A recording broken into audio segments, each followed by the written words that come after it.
जैसा कि last episode में हमने देखा, हाओ शैंग जिंगयूक के गाइडेंस में ट्रेनिंग ले रहा है और वो अलग तरीके की एबिलिटीज़ को सीख रहा था।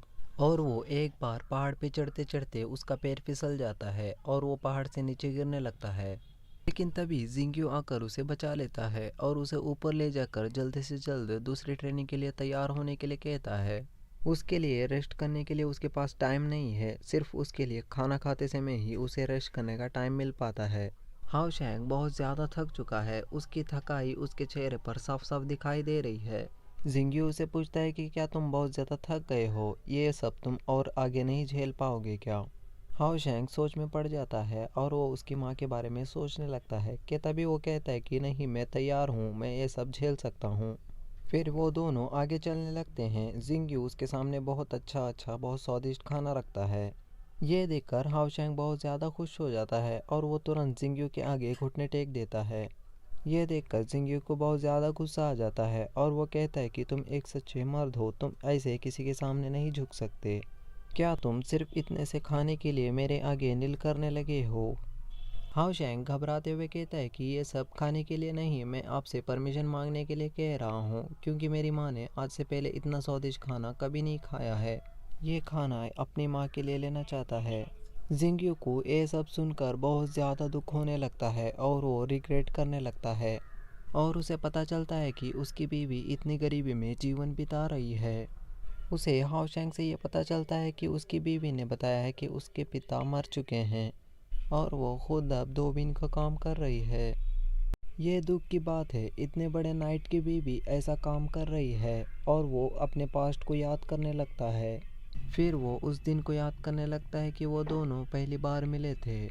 उसे पहली ही मुलाकात में उससे प्यार हो गया था। हाओ शैंग वहाँ आकर कहता है कि आज के बाद मैं किसी के आगे नील नहीं करूँगा, प्लीज़ मुझे इस टेम्पल से मत निकालो। जिस पर जिंगयू कहता है कि तुम टेम्पल से इसलिए नहीं निकलना चाहते हो ना, क्योंकि तुम्हें लिक्विड टॉनिक तुम्हारी माँ को ले जाकर देना होता है ना।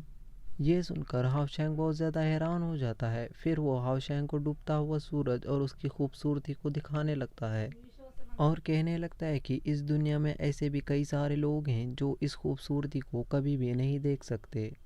ओडेन सिटी के बाहर और फ्रंट एयरलाइंस के अंदर अभी भी कई सारे डेमेंस हैं और वो अभी भी हमारे कई सारे भाइयों का खून बहा रहे हैं। वहाँ पर कई सारे नाइट्स हैं और वो अपनी आखिरी सांस तक सिविलियंस की मदद कर रहे हैं। वो बाहर रहकर ओडेन सिटी की मदद कर रहे हैं, लेकिन उनमें से कई सारे शाम होने से पहले ही दम तोड़ देते हैं और वो मारे जाते हैं।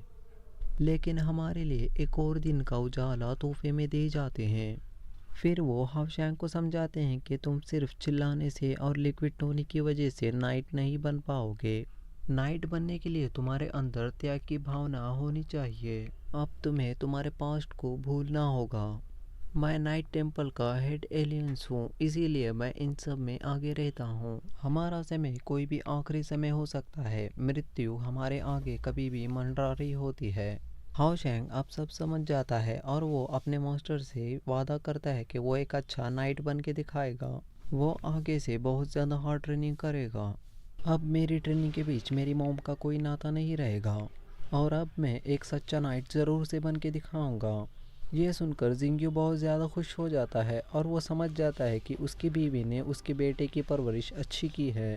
फिर वो अपनी रिंग को एक्टिवेट करके एक जगह पर ले जाता है। वहाँ जाने के बाद हाओ शैंग को जिंगयू एक रिंग देता है। यहाँ पर कई सारे स्किल्स हैं, जिसके अंदर कई सारे स्किल्स को हाओ शैंग कंट्रोल नहीं कर सकता है। समय आने पर वो अनलॉक हो जाएंगी। फिर उसके अंदर से जिंगयू उसके लिए बेस्ट पॉसिबल स्किल को बाहर निकालता है। फिर हाओ शैंग उस कार्ड को हाथ लगाता है। उस कार्ड के अंदर की स्किल्स उसे देखने लगती है। ये स्किल एक प्योर वाइट ब्लेड है। फिर जिंगयू उस स्किल्स का इस्तेमाल करके उसको दिखाता है। एक ही बार में आसपास के पेड़ और पर्वत एक ही बार में आधे आधे कट जाते हैं। हाओ शैंग ये देखकर बहुत ज़्यादा हैरान हो जाता है। फिर वो उस स्किल्स को ट्रेन करता है, लेकिन उससे तो एक पत्ता भी नहीं हिल पाता है। जिंगयू ये देखकर उदास हो जाता है और जाते जाते ये कह जाता है कि तुम्हें एक ही दिन में कम से कम 3000 बार इसकी ट्रेनिंग करनी होगी और एक साल में 10 लाख बार कंप्लीट करना होगा। फिर हाओ शैंग इस प्रैक्टिस को शुरू कर देता है। वहीं हमें दूसरी तरफ टेम्पल के बच्चों को दिखाया जाता है जो किसी भीड़ से लड़ रहे हैं। वहाँ पर जियांग उससे लड़ने की कोशिश कर रहा है, लेकिन वो भी जहरीला और बहुत शक्तिशाली है। वहीं आप दूसरी तरफ हाओशैंग को देखते हैं, जो ट्रेनिंग करते करते 6 महीने बीत चुके हैं, इसीलिए वो छुट्टी लेकर अपनी मॉम के पास जा रहा है। रास्ते में जियांग को बीच से जान बचाते हुए भागते हुए देखता है। वो बीच जियांग को जान से मारने ही वाला था कि तभी हाओशैंग अपनी तलवार से उसको मार देता है। फिर वो बीच वहीं पर गिरकर मारा जाता है। इसी के साथ ये एपिसोड यहीं पर ख़त्म होता है।